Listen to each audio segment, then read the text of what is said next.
Assalamualaikum warahmatullahi wabarakatuh. Hai anakku semua, apa kabar? Semoga kalian tetap sehat dan selalu dalam lindungan Allah Subhanahu wa taala.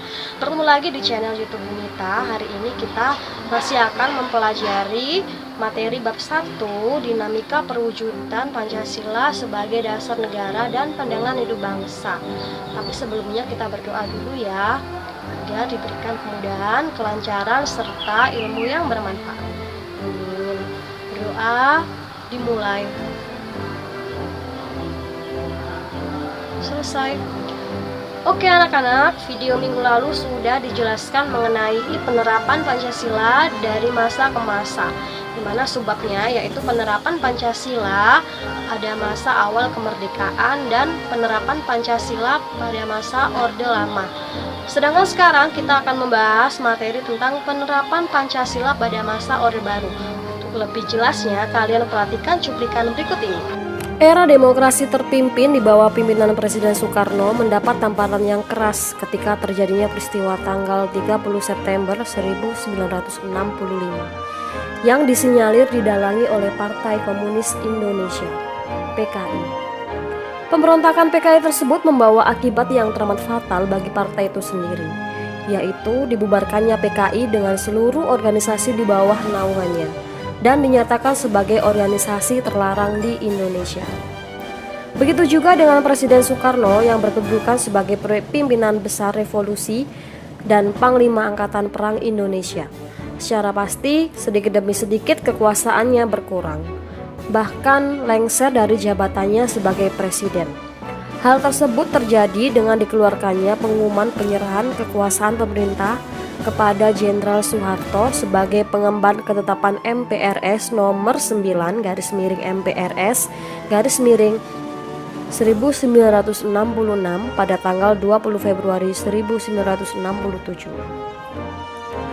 Perpindahan kekuasaan ini dikukuhkan oleh MPRS dalam sidang istimewanya tanggal 7 Maret 1967 yang dituangkan dalam TAP MPR nomor 33/MPRS/1967, yakni mencabut kekuasaan pemerintah dari Presiden Soekarno dan mengangkat Soeharto sebagai pejabat presiden hingga dilaksanakannya pemilu.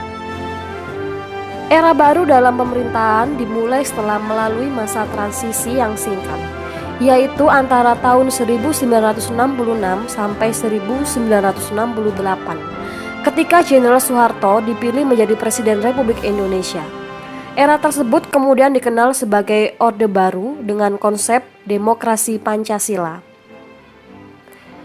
Visi utama pemerintahan Orde Baru ini adalah untuk melaksanakan Pancasila dan Undang-Undang Dasar Negara Republik Indonesia tahun 1945 secara murni dan konsekuen dalam setiap aspek kehidupan masyarakat Indonesia.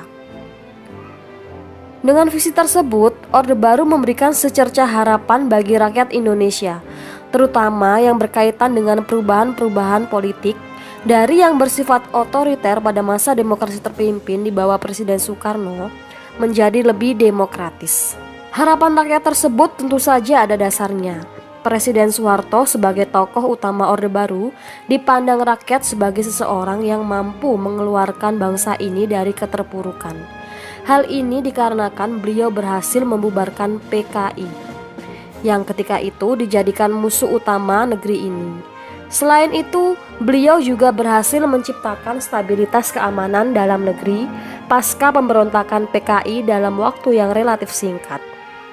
Itulah beberapa alasan yang menjadi dasar kepercayaan rakyat terhadap pemerintahan Orde Baru di bawah pimpinan Presiden Soeharto.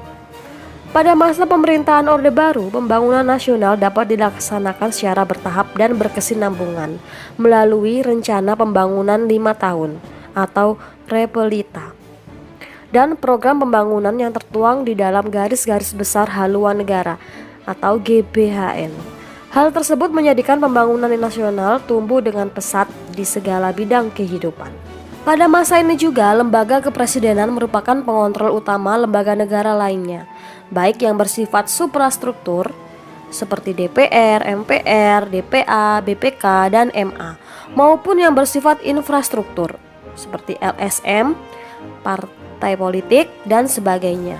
Pada masa ini pula, kebebasan berpolitik dibatasi dengan jumlah partai politik yang terbatas pada 3 partai saja, yaitu Partai Persatuan Pembangunan, P3, Golongan Karya, Golkar, dan Partai Demokrasi Indonesia, PDI.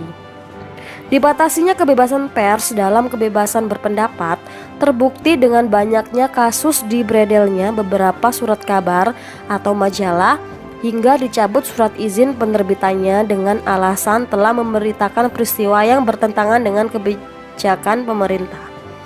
Dari uraian di atas, kita bisa menggambarkan bahwa perwujudan nilai-nilai Pancasila secara murni dan konsekuen dalam kehidupan bernegara selalu mengalami pasang surut. Dalam pemerintahan Orde Baru juga terdapat kelebihan dan kelemahannya terhadap penerapan Pancasila maupun Undang-Undang Dasar Negara Republik Indonesia tahun 1945. Demikian materi yang bisa saya sampaikan pada hari ini. Semoga bisa memberikan manfaat untuk kalian semua. Ingat, tetap jaga kesehatan, tetap semangat belajar. Saya akhiri. Wassalamualaikum warahmatullahi wabarakatuh.